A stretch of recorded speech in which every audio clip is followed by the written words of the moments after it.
نحمده ونصلي على رسوله الكريم اما بعد فاعوذ بالله من الشيطان الرجيم بسم الله الرحمن الرحيم رب اشرح لي صدري ويسر لي امري واحلل عقدة من لساني يفقهوا قولي۔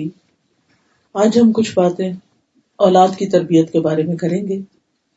اولاد اللہ سبحانہ تعالیٰ کا ایک بہترین عطیہ ہے، اللہ کا ایک انعام ہے، ایک نعمت ہے۔ اللہ سبحانہ تعالیٰ جسے چاہتا ہے بیٹے دیتا ہے، جسے چاہتا ہے بیٹیاں دیتا ہے، جسے چاہتا ہے دونوں ملا کے دیتا ہے، جسے چاہتا ہے بانٹ کر دیتا ہے۔ تو اولاد کی دین کے معاملے میں سارے کا سارا اختیار اللہ کے پاس ہے، کیونکہ آسمان و زمین کی بادشاہت بھی اسی کی ہے۔ سارا اختیار، ساری ملکیت، ساری قدرت، ساری طاقت سب اسی کے پاس ہے، وہ جو چاہے فیصلہ کرے۔ اس لیے اللہ سبحانہ و تعالی ہمیں جس بھی حال میں رکھے ہمیں اس پر راضی رہنا چاہیے، اور جب وہ اولاد کی نعمت دے تو اس پر خوش ہونا چاہیے۔ قرآن مجید میں اللہ سبحانہ تعالیٰ نے زکریا علیہ السلام کو جب خوشخبری دی یحییٰ علیہ السلام کی، تو وہ خبر یوں دی کہ یا زکریا انا نبشرک بغلام اسمہ یحییٰ، اے زکریا ہم آپ کو ایسے لڑکے کی خوشخبری دیتے ہیں جس کا نام یحییٰ ہوگا۔ تو گویا اولاد کے ملنے کی خبر جو ہے اسے خوشخبری کہا گیا، گڈ نیوز کہا گیا۔ اسی طرح ابراہیم علیہ السلام کو جب بیٹے کی خوشخبری دی گئی تو اس وقت بھی یہی الفاظ استعمال کیے گئے، فَبَشَّرْنَاهَا بِإِسْحَاقَ وَمِن وَرَاءِ إِسْحَاقَ یعقوب، کہ ہم نے اسے اسحاق کی اور اسحاق کے بعد یعقوب کی خوشخبری دی۔ نبی صلی اللہ علیہ وسلم بھی بچوں کے ساتھ خاص معاملہ کیا کرتے تھے۔ حضرت حسن اور حسین کو فرماتے کہ ہما ریحانتای من الدنیا، کہ یہ دونوں میری دنیا کے پھول ہیں۔ جس طرح پھول کو دیکھ کر انسان خوش ہوتا ہے، پھول کوئی کھایا نہیں جاتا، پھول سے کچھ اور بنایا نہیں جاتا، پھول انسان کا دل بہلانے کے لیے ہوتا ہے، تو اسی طرح اولاد کے اگرچہ اور فائدے بھی ہیں، لیکن سب سے بڑا فائدہ اور سب سے پہلا فائدہ یہ ہوتا ہے کہ وہ ماں باپ کا دل خوش کر دیتی ہے، اور اگر اولاد بڑے ہو کر نیک ہو، اچھی ہو، تو ہمیشہ ماں باپ کے لیے خوشیوں کا باعث ہوتی ہے۔ شاید انسان کو دنیا میں کسی بھی اور چیز کے ملنے پر ایسی خوشی نہ ہو جیسی خوشی اسے اولاد کی نیکی اور اولاد کی کامیابی کو دیکھ کر ہوتی ہے۔ اور اس کے لیے دعا بھی ہمیں سکھائی گئی ہے، ربنا ھب لنا من ازواجنا وذریاتنا قرۃ اعین واجعلنا للمتقین اماما، کہ اے ہمارے رب ہمیں اپنے ازواج اور اولاد میں سے آنکھوں کی ٹھنڈک عطا کر، کہ ہم انہیں دیکھتے رہیں اور خوش ہوتے رہیں، اور ہمیں متقین کا امام بنا۔ اسی طرح اولاد کو بہترین کمائی بھی کہا گیا، یعنی انسان کا ایک تو مال، جیسے مانیٹری گینز اس کے لیے ایک بڑی خوشی کا باعث ہوتے ہیں جب انسان کو مالی کامیابی کوئی حاصل ہوتی ہے، لیکن اولاد جو ہے وہ اس سے بھی بہترین کمائی ہے۔ نبی صلی اللہ علیہ وسلم نے فرمایا یقیناً تمہاری اولاد تمہاری بہترین کمائی ہے، بس اپنی اولاد کی کمائی میں سے کھاؤ، یعنی اولاد سے فائدہ اٹھانا ماں باپ کے لیے جائز ہے، خواہ ان کے مال سے یا ان کے کسی اور کام سے، جسمانی خدمت سے۔ تو اولاد جہاں دنیا میں فائدے کا سبب ہے، انسان کے لیے ایک مال و متاع کی حیثیت رکھتی ہے، وہاں انسان کے لیے آخرت میں بھی درجات کی بلندی کا سبب ہے۔ یعنی ہمارے بچے ہمیں صرف دنیا میں ہی نہیں فائدہ پہنچاتے، صرف خوشی نہیں پہنچاتے، صرف ان سے خدمت اور مالی مدد ہی نہیں ہوتی، بلکہ اس کے ساتھ ساتھ آخرت کے درجوں کی بلندی بھی اولاد کے ذریعے ہوتی ہے۔ رسول اللہ صلی اللہ علیہ وسلم نے فرمایا جب انسان مر جاتا ہے تو اس کے اعمال منقطع ہو جاتے ہیں سوائے 3 چیزوں کے، صدقہ جاریہ، یا وہ علم جس سے فائدہ اٹھایا جائے، یا نیک اولاد جو اس کے لیے دعا کرے۔ ویسے تو ایک مومن کی دعا دوسرے مومن کے حق میں قبول ہوتی ہے، چاہے وہ زندہ ہو یا وہ فوت ہو جائے، لیکن خاص طور پر اس کے مرنے کے بعد اولاد کی دعا جو ہے وہ بہت زیادہ فائدہ دیتی ہے۔ حدیث میں آتا ہے کہ جنت میں ایک شخص کا درجہ بڑھا دیا جاتا ہے، یعنی برزخی میں، تو وہ پوچھتا ہے کہ یا رب یہ کس وجہ سے، یعنی میں تو کوئی اور کام نہیں کر رہا، تو اسے بتایا جاتا ہے کہ یہ تمہاری اولاد کی دعا کی وجہ سے۔ اس لیے ہم سب پر بھی لازم ہے کہ ہم جہاں کہیں بھی ہوں اپنی زندگی کا ایک معمول بنا لیں، کہ اپنے اوقات میں سے کوئی ایک وقت مقرر کر لیں۔ اگر آپ اللہ کے فضل سے تہجد کے لیے اٹھتے ہیں تو تہجد کے وقت میں، اگر اس وقت نہیں تو صبح قرآن کی تلاوت کے بعد، ورنہ نمازوں کے بعد، اور اگر ساری نمازوں کے بعد نہیں تو کسی ایک نماز کے بعد یا دن کے کسی ایک حصے میں، اور کچھ نہیں تو رات کو سوتے وقت والدین کے لیے دعا کرنا نہ بھولیں. اس کا ایک فائدہ تو یہ ہوگا کہ اگر وہ زندہ ہے تو اللہ تعالیٰ ان پہ اپنی رحمت فرمائے گا، کیونکہ جب اولاد جوان ہوتی ہے، سمجھدار ہوتی ہے، تو والدین بوڑھا ہونا شروع ہو جاتے ہیں، کمزوری ہونے لگتی ہے ان کے اندر، تو ان کو اس اعتبار سے بھی فائدہ ہوتا ہے. دوسرا یہ ہے کہ اگر وہ فوت ہو چکے ہیں تو ان کے درجات میں مسلسل اضافہ ہوتا رہے گا. اور یہ نیکی جو انسان فوت ہونے کے بعد اپنے والدین سے کرتا ہے، اگر صدقہ خیرات بھی ان کے بہاف پہ کرتا ہے، لیکن جو دعا ہے وہ تو ایک مفت کا تحفہ ہے کہ جس پر آپ کو کچھ بھی خرچ نہیں کرنا پڑتا. تو اس کا فائدہ یہ ہے کہ جب آپ اپنے والدین کے لیے دعا کرتے ہیں تو واپس وہ آپ کے لیے پلٹتی ہے کہ وہ آپ کی اولاد کے اندر نیکی اور جو ایک والدین کے ساتھ احسان اور حسن سلوک کا جذبہ ہے وہ ان کے اندر پیدا ہوتا ہے. کیونکہ عام طور پر دیکھا گیا ہے کہ جو اعمال ہوتے ہیں ان کی جزا اسی کے قسم میں سے ہوتی ہے، یعنی من جنس العمل جسے کہتے ہیں. جیسا عمل ہوتا ہے اسی سے ملتا جلتا ریوارڈ ہوتا ہے. یعنی اگر کوئی شخص یہ چاہتا ہے کہ اس کی اولاد نیک ہو جائے یا اس کی اولاد فرما بردار ہو جائے تو اسے چاہیے کہ اپنے والدین کے ساتھ حسن سلوک کرے. یعنی اگر آپ اپنے ماں باپ کے لیے خوشیوں کا باعث ہیں تو آپ کی اولاد بھی آپ کے لیے خوشیوں کا باعث ہوگی، اور اگر آپ اپنے ماں باپ کو تکلیف دیتے ہیں تو وہ پلٹ کر آپ پر آئے گی. کیونکہ والدین کے ساتھ زیادتی اور ان کو ستانا اور قطع رحمی یہ ایسے گناہوں میں سے ہے جن کا بدلہ انسان کو مرنے سے پہلے مل جاتا ہے. یعنی انسان اس وقت تک مرتا نہیں جب تک وہ ان کی سزا نہیں بھگتتا، کیونکہ اللہ سبحانہ وتعالیٰ کے نزدیک سخت قسم کی نافرمانی اور گناہ کا کام ہے کہ جن کا سب سے زیادہ احسان ہے آپ پر، آپ انہی کو تکلیف دیں اور انہی کو اذیت دیں. ویسے تو انسان کو کسی کو بھی تکلیف نہیں دینی چاہیے، لیکن ماں باپ کو دی جانے والی تکلیف ساری تکلیفوں سے بڑھ کر ہے. پھر یہ بات بھی ہمیں یاد رکھنی چاہیے کہ اولاد جو ہے وہ ہمارے لیے جہاں خوشی کا باعث ہے، جہاں ہمارے لیے دنیا اور آخرت میں درجوں کی بلندی اور نیک نامی کا باعث ہے. اگر دنیا میں بھی اولاد اچھے کام کرتی ہے تو ماں باپ کی عزت ہوتی ہے اس سے، وہاں اولاد ہماری ایک ذمہ داری بھی ہے. ویسے تو دیکھا جائے کہ جتنی بھی نعمتیں ہیں، انسان کو جو کوئی بھی نعمت ملتی ہے اس کے ساتھ ایک ایڈڈ رسپانسبلٹی بھی آ جاتی ہے. اگر آپ کو اللہ مال دیتا ہے تو اس کے ساتھ ایک ذمہ داری آتی ہے آپ پر، اگر اولاد دیتا ہے تو اس کے ساتھ ایک ذمہ داری آتی ہے. تو ہر وہ فائدے کی چیز جو دنیا میں آپ کو ملتی ہے اس کے ساتھ آپ کے اوپر ایک رسپانسبلٹی بھی آ جاتی ہے. تو اولاد بھی ہماری ایک رسپانسبلٹی ہے، اور اس اعتبار سے کہ قیامت کے دن انسان سے اس کی رعایا کے بارے میں، خصوصاً اہل خانہ کے بارے میں سوال کیا جائے گا، پوچھا جائے گا. کہ اس سے پوچھا جائے گا کہ اس نے ان کے حقوق ادا کیے یا نہیں، ان کے بارے میں اپنی ذمہ داری ادا کی یا نہیں. اور خصوصاً ماں، یعنی باپ کی بھی ذمہ داری ہے لیکن ماں سے الگ سوال کیا جائے گا کہ اس نے کیا کیا. عبداللہ رضی اللہ عنہ سے روایت ہے کہ رسول اللہ صلی اللہ علیہ وسلم نے فرمایا، تم میں سے ہر شخص نگران ہے اور ہر شخص سے اس کی رعیت کے بارے میں پوچھا جائے گا. امام لوگوں پر نگران ہے، ان سے اس سے بارے میں پوچھا جائے گا. آدمی اپنے گھر والوں پہ نگران ہے، اوور آل اس سے ان کے بارے میں سوال کیا جائے گا. عورت اپنے شوہر کے گھر اور اس کے بچے کی نگران ہے. شوہر کے گھر بار مال جو کچھ بھی گھر میں ہے، جتنے بھی افراد ہیں، چاہے شوہر کے والدین ہیں یا کوئی اور ذمہ داری ہے، اور اس کے بچے کی نگران ہے اور اس سے ان کے بارے میں سوال کیا جائے گا. تو گھریلو امور جو ہے یہ عورت کا دائرہ کار ہے اور عورت کی رسپانسبلٹی ہے، اور قیامت کے دن اس ذمہ داری کے بارے میں پوچھا جائے گا. تو اس لیے بہت ضروری ہے کہ ہم اپنی اس ذمہ داری کو احسن طریقے سے ادا کریں. کسی بھی ذمہ داری کو ادا کرنے کے لیے ضروری ہوتا ہے کہ انسان اس کے بارے میں معلومات حاصل کرے کہ ذمہ داری ہے کیا اور مجھے کرنا کیا ہے. تو اس پر چند ایک باتیں میں اپنی اور آپ سب کی یاد دہانی کے لیے کروں گی. سب سے پہلی بات تو یہ کہ اولاد کی تربیت اگرچہ اولاد کے پیدا ہونے کے بعد شروع ہوتی ہے، لیکن اس کی پلاننگ بہت پہلے سے کی جانی چاہیے، حتیٰ کہ شادی سے بھی پہلے، کہ آپ اپنی بچی کا، بیٹی کا رشتہ کہاں کر رہے ہیں، جس لڑکے سے کر رہے ہیں وہ کیسا باپ ثابت ہوگا، وہ آئندہ نسل کو پروان چڑھانے میں آپ کی بیٹی کے ساتھ کتنا تعاون کرے گا، وہ ان کے لیے کیسا رول ماڈل ہوگا.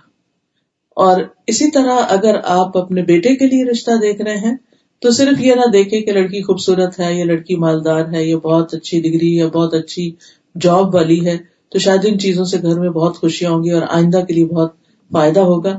نہیں، یہ دیکھا جائے کہ وہ ایک ماں کی حیثیت سے کیسی ماں ہوگی، وہ آپ کی آئندہ نسلوں کی تربیت کیسے کرے گی اور اس کے لیے وہ کتنی فٹ ہے. جو لوگ اس چیز کو سامنے رکھ کر رشتہ کرتے ہیں، اگرچہ بچے مان جائیں، یعنی کیونکہ سب چیزیں آپ کے اپنے ہاتھ میں بھی نہیں، لیکن یہ ہے کہ بچوں کو بھی اپنے لیے جب وہ اپنی کوئی چوائس کر رکھیں تو یہ چیز ضرور رکھیں کہ یہ بیٹی ہو تو کیسا باپ ثابت ہوگا، بیٹا ہو تو جس سے شادی ہو رہی ہے وہ کیسی ماں ثابت ہوگی. اور پھر ہمیں اپنے بچوں کی تربیت بھی ایسے کرنی چاہیے کہ وہ جو کچھ بھی بنے لیکن بہرحال ایز این ہیومن بینگ اچھے ماں باپ ضرور ثابت ہوں جو اپنی آئندہ نسلوں کی بہترین تربیت کر سکیں. کیونکہ ہماری زندگی صرف یہ دنیا کی زندگی نہیں ہے کہ جس میں ہمیں اپنی اولاد کی کمائی کھانی ہے یا ان کی کامیابی سے نیک نامی کمانی ہے، بلکہ ہمارے لیے تو زندگی آخرت کی زندگی ہے جو ہمیشہ کی زندگی ہے. ہمیں تو ان کو اس طرح تیار کرنا ہے کہ وہ ہماری کل کے لیے ہمارے فائدے کے ہو جائیں اور ہمیشہ ہمیشہ کے لیے خوشیوں کا باعث ہوں، نہ کہ دکھوں اور تکلیفوں کا. تو پہلی چیز یہ ہے کہ اچھی ماں کا انتخاب کیا جائے، کیونکہ بچوں کی تربیت میں باپ سے زیادہ ماں کا حصہ ہوتا ہے. حضرت عائشہ کہتی ہیں کہ نبی صلی اللہ علیہ وسلم نے فرمایا، اپنے نطفوں کے لیے اچھی عورتوں کا انتخاب کرو، یعنی شادی کے وقت دیندار لڑکی تمہاری چوائس ہو. حدیث میں آتا ہے کہ عورت سے 4 چیزوں کی بنیاد پہ شادی کی جاتی ہے. آپ نے نصیحت کی کہ فاصبر بذات الدین تربت یداک، کہ تم دین والی کو اختیار کرو، یعنی جس کے اندر اللہ کا خود. دینداری سے مراد، کیونکہ جب ہم دینداری کی بھی بات کرتے ہیں نا تو ہم صرف ظاہریت دیکھتے ہیں، حالانکہ اصل دین تو اندر سے شروع ہوتا ہے، اندر سے باہر کی طرف آتا ہے. لیکن ہم عموماً یہ دیکھتے ہیں اچھا لڑکی حجاب کرتی، لڑکے کی داڑھی ہے، اچھا نماز پڑھتے ہیں، یا صرف ریچولز کو دیکھتے ہیں اور باقی ان کا معاملہ یا اخلاق یا طور طریقہ کیسا ہے اس کی طرف توجہ کم جاتی، جس کے نتیجے میں بعض اوقات بعد میں بہت فرسٹریشن ہوتی کہ ہم نے تو دیندار کے ساتھ شادی کی تھی اور یہ تو اس کی تو زبان ہی ٹھیک نہیں ہے یا معاملہ ہی ٹھیک نہیں ہے، کیونکہ ہم نے جو دینداری کا کانسیپٹ بنا رکھا ہے اصل میں وہ ٹھیک نہیں ہے. تو جو حدیث میں بھی آتا ہے دین اور اخلاق کا لفظ آتا ہے کہ اگر کسی کا اچھا رشتہ ہے جس کے دین اور اخلاق سے تم راضی ہو تو پھر اس سے شادی کر دو، ورنہ یہ کہ زمین میں فساد پھیلے گا. رسول اللہ صلی اللہ علیہ وسلم نے فرمایا کہ دنیا ایک متاع ہے اور دنیا کی بہترین متاع نیک عورت ہے، یعنی دنیا میں سب سے بڑی فائدے کی چیز ایک نیک خاتون ہے. اسی طرح اچھے باپ کا انتخاب. ابو ہریرہ کہتے ہیں کہ رسول اللہ صلی اللہ علیہ وسلم نے فرمایا جب ایسا شخص تمہارے پاس نکاح کا پیغام بھیجے جس کے دین اور اخلاق سے تم مطمئن ہو تو اس سے اپنی بیٹی کا نکاح کر دو، اگر ایسا نہیں کرو گے تو زمین میں فتنہ اور زبردست فساد پیدا ہوگا. بعض اوقات ہم صرف اس بنا پہ رشتہ ریجیکٹ کر دیتے ہیں کہ وہ ہماری ذات کا نہیں ہے یا ہمارے قوم کا نہیں ہے یا ہمارے پیچھے جہاں سے ہم بلانگ کرتے ہیں اس علاقے کا نہیں ہے، وہ تو عرب ہے یا وہ تو صومالی ہے یا فلاں ہے. تو ان چیزوں کو بہت زیادہ ایشو نہیں بنانا چاہیے. دیکھنا یہ چاہیے کہ اگر واقعی لڑکا یا لڑکی قابل ہے اور اس کا دین اخلاق اچھا ہے تو اللہ کے بھروسے پر پھر آگے بڑھ جانا چاہیے. بہت ساری چیزوں کو اگر انسان سامنے لے آتا ہے تو بعض اوقات اچھے رشتے کھو دیتا ہے. پھر اسی طرح یہ ہے کہ جب شادی ہو جائے اور ایک گھر بن جائے تو پھر اس کے بعد اولاد کی فکر کرنی چاہیے، کیونکہ ہمارے یہاں بعض اوقات یہ ٹرینڈ بھی ہو جاتا ہے کہ اچھا ابھی یہ ڈگری کر لیں، ابھی یہ کام کر لیں، ابھی یہ کر لیں.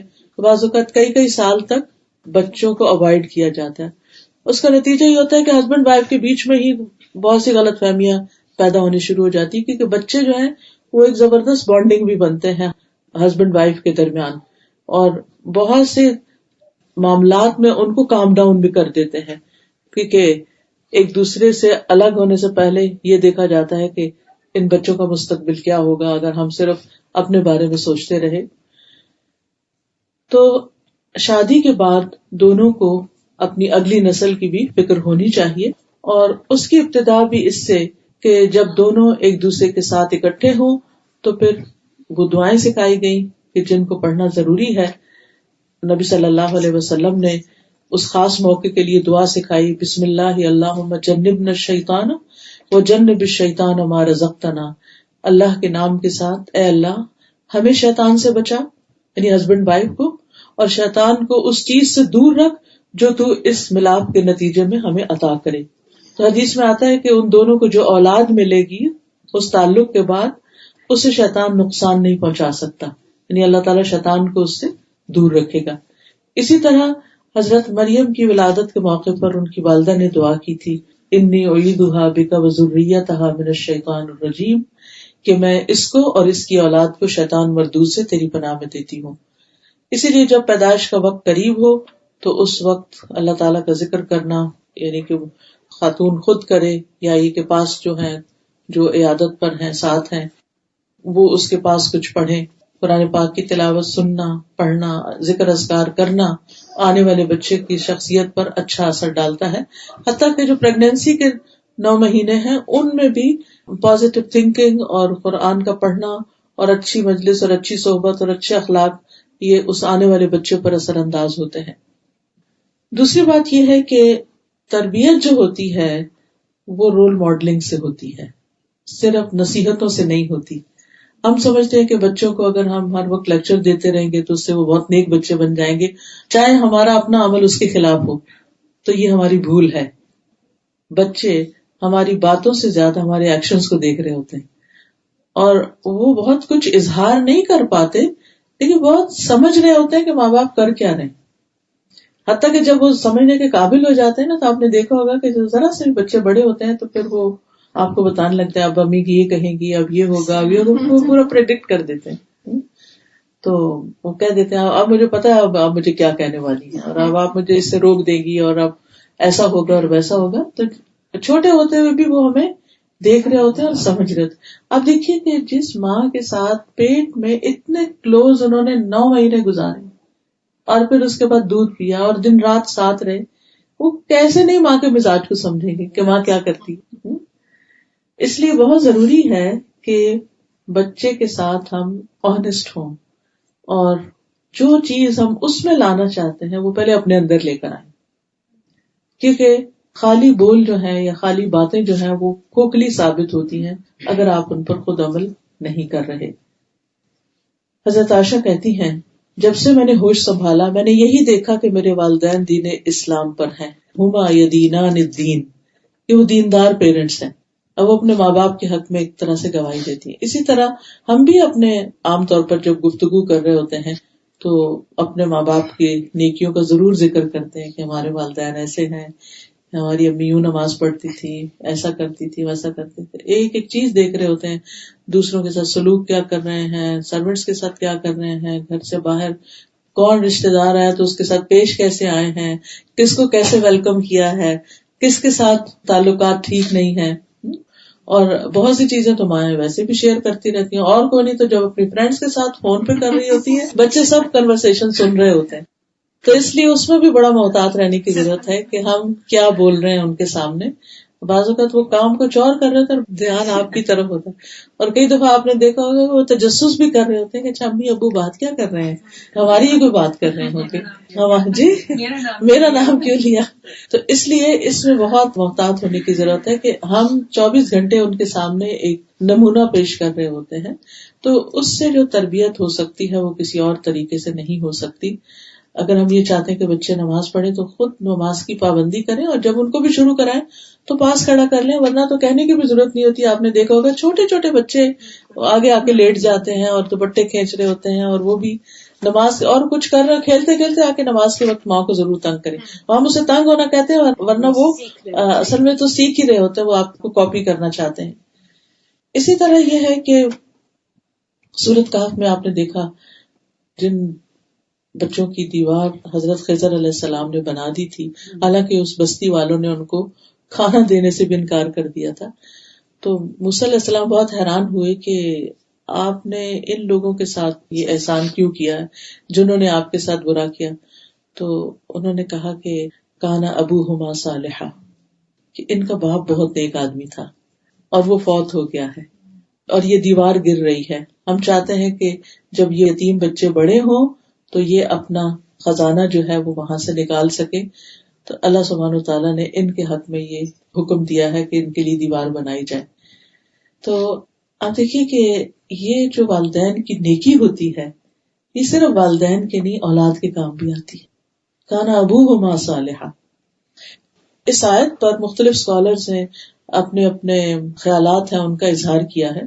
ڈاکٹر نبیل اوزی کہتے ہیں کہ جب مجھے نوافل کی ادائیگی میں سستی اور کاہلی ہونے لگتی ہے اور کام کاج میں نفل چھوڑنے لگتا ہوں تو مجھے میرے بیٹے اور دنیا کی پریشانیاں یاد آتی ہیں کہ کہیں نوافل کی ادائیگی میں میری سستی اور کاہلی میری اولاد کی پریشانیوں کا باعث نہ بنے.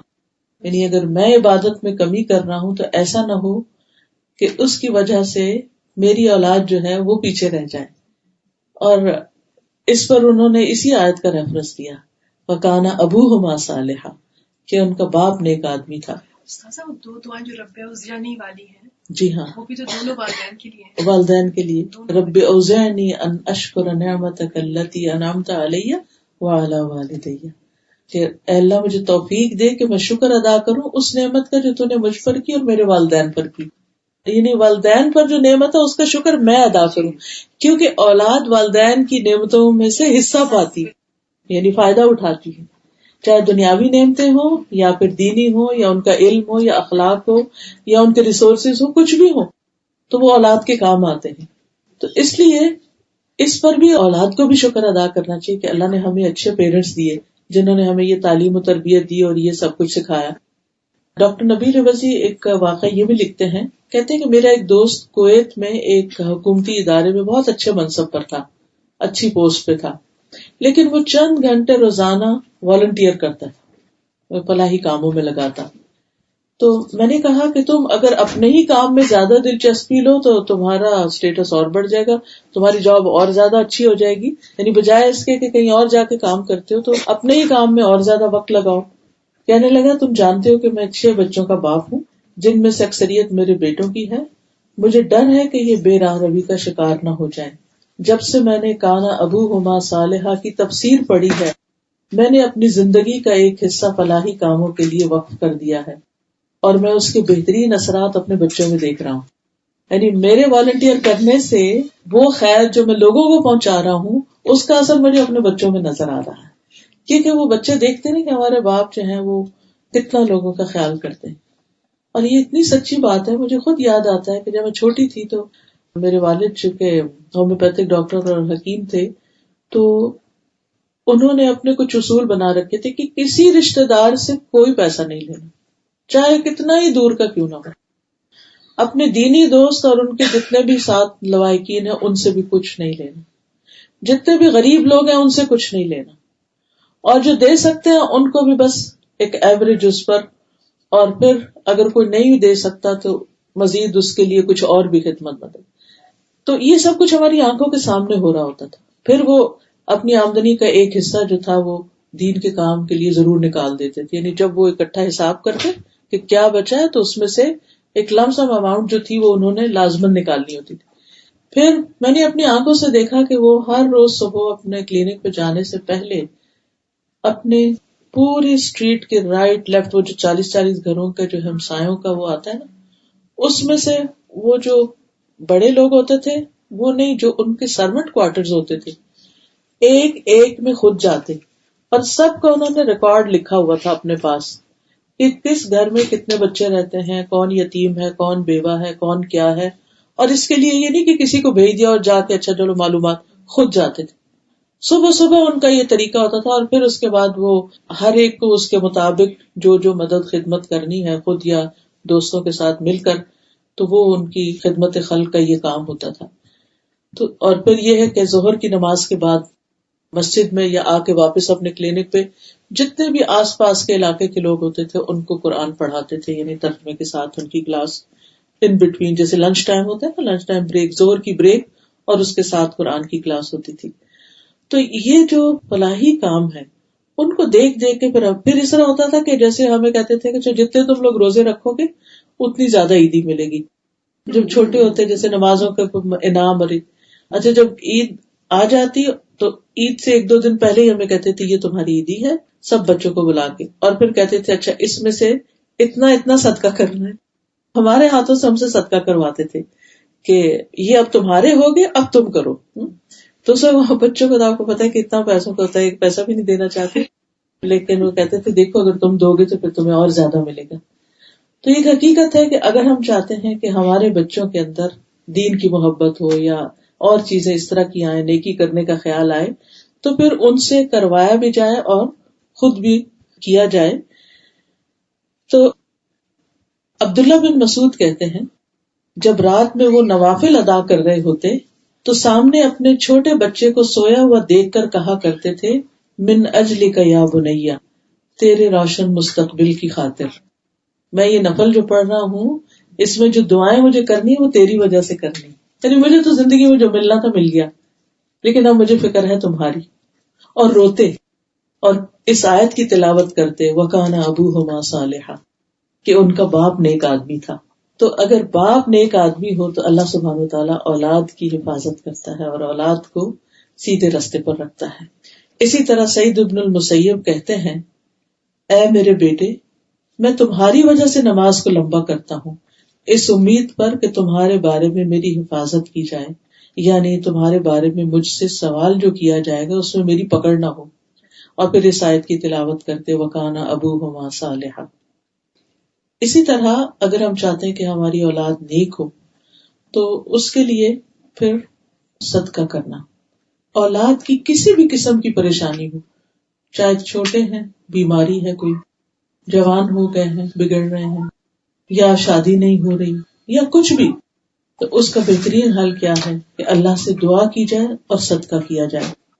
اس کے بارے میں آتا ہے کہ ایک آدمی ایسا تھا کہ جب کبھی اس کا کوئی بچہ اخلاقی طور پر بگڑتا، یعنی اولاد میں کوئی بگاڑ آتا، تو وہ صدقہ کرتا اور کھانا کھلاتا کہ اللہ میرے بچے کو ہدایت دے دے. اور یہ کہتا خذ من اموالہم صدقۃ تطہرہم وتزکیہم بہا. قرآن کی آیت سے اس نے یہ حکم نکالا کہ ان کے مالوں سے صدقہ لیجیے اور اس کے ساتھ انہیں پاک کیجیے اور انہیں صاف کیجیے. اور پھر کہتے کہ اے اللہ یہ صدقہ میرے بیٹے کے اخلاقی تزکیے کے لیے، یعنی اس صدقے کی وجہ سے تو میرے بیٹے کے اخلاق کو پاک کر دے. پس بے شک یہ اخلاقی بے راہ روی میرے لیے اس کی بیماری سے زیادہ شدید ہے. یعنی اولاد جب بگڑتی ہے اور اس کے اندر برے اخلاق پیدا ہوتے ہیں، مثلاً ایڈکشن ہو گئی ہے، ڈرگز میں آ گئے ہیں بچے، یا پھر دین کو چھوڑتے چلے جا رہے ہیں، یا نماز نہیں پڑھتے، یا کوئی بھی چیز ہمیں پریشان کرتی ہے اولاد کے معاملے، یا دنیا کی پڑھائی چھوڑ بیٹھے. کئی دفعہ ایسا ہوتا ہے کہ پڑھتے پڑھتے پڑھتے یونیورسٹی کے آخری سال میں ضد لگا کے بیٹھ جاتے ہیں، قرآن حفظ کر رہے کرتے کرتے آخری 2-3 سپارے رہ گئے، وہاں بگڑ کے بیٹھ جائیں گے کہ اب اور نہیں کرنا. یعنی عجیب و غریب قسم کی پریشانیاں سامنے آتی ہیں کہ سیدھے چلتے چلتے، کیونکہ شیطان 24 گھنٹے ان کے پیچھے ہوتا ہے.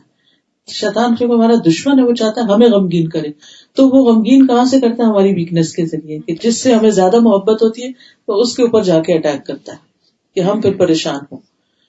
تو بہرحال وہ صدقہ کر کے کہتے کہ یا رب اس کے ذریعے میرے بیٹے کو پاک کر دے.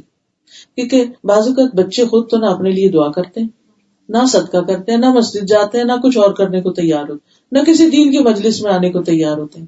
تو پھر والدین ہی ہیں، اب جب بچے بیمار ہو جائیں تو والدین ہی ان کا علاج کراتے ہیں. تو اخلاقی اور روحانی بیماریوں کا علاج بھی والدین کو ہی کرنا پڑتا ہے. اسی طرح دوسری چیز صدقہ کے علاوہ رات کو قیام کرنا، یعنی تہجد کی نماز پڑھنا. ایک اور آدمی کے بارے میں آتا ہے کہ اس کے پاس اتنا نہیں تھا کہ وہ صدقہ کر سکتا، یعنی مال نہیں تھا، بس گزارے لائق اس کی آمدنی تھی. تو جب اس کا بیٹا اس پر غالب آنے لگتا، یعنی اس کو سرکشی دکھاتا، بات نہ مانتا، تو وہ رات کو قیام کرتے ہوئے سورۃ البقرہ پڑھتا اور دعا کرتا کہ اے اللہ یہ میرا صدقہ ہے، تو اسے قبول کر لے اور میرے بیٹے کی اصلاح کر دے. کیونکہ نیک اعمال کا وسیلہ دیا جا سکتا ہے. جیسے آپ کو یاد ہوگا کہ وہ جو 3 لوگ غار میں پھنس گئے تھے تو ہر ایک نے اپنی نیکی کو سامنے رکھ کے دعا کی تھی.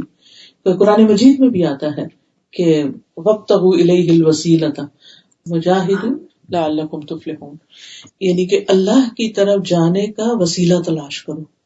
تو ہم عام طور پر کسی نیک آدمی کو پکڑ لیتے یہ میرا وسیلہ، بھئی اس کے عمل تو اس کے ساتھ ہے، وہ آپ کے لیے وسیلہ کیا بنے گا؟ آپ کیا کر رہے ہیں؟ تو خود کوئی نیک عمل کرنا چاہیے جو ہم پہلے نہیں کر رہے.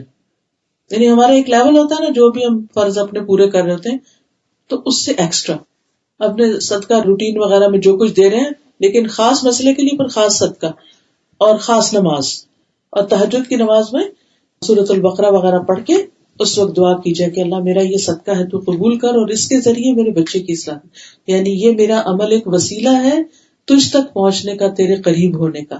سادہ وہ البقرہ کا ذکر آ رہا ہے، آپ وہ مثال بھی دیجیے. آپ نے اپنے والد صاحب کی اپنی والدہ کی زہراوین والی جو کل ہم. جی ہاں، الحمدللہ میری والدہ کی عمر اس وقت تقریباً 76 ایئرس ہے، اور الحمدللہ چلتی پھرتی ہیں، اور اس میں انہوں نے اپنے بڑھاپے کو بہت اچھے کاموں میں لگا رکھا ہے.